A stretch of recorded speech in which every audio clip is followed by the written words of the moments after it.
Hi, welcome back to Circus with Angel. Today we will be making a hole in an object in Tinkercad. I'm going to show you how to make a bowl made out of a pumpkin. It can be used as a bowl for candy. If you make it a bit taller or wider, it can hold more things. So first we go to the Fun and Games collection, and we're going to choose the pumpkin with no face.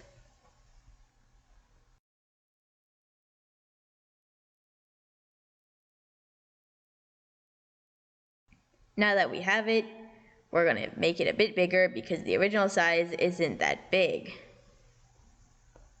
So when I click this square, we're going to enter 61.25 in both. It means 61.25 millimeters wide. Now we take another pumpkin from that collection and we press the hole button and move it into the pumpkin. Then we take the triangle on top and we move it about 8 millimeters up.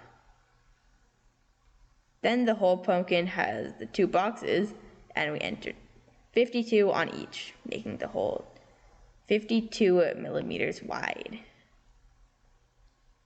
Then we select both and group them, and we have to wait a moment. Now we have a pumpkin bowl. Where the whole pumpkin was is now a hole. So now you can go and make it bigger or smaller and print it out. It's a nice thing to design and print because it's so simple. That's all. Thank you for watching and see you next time.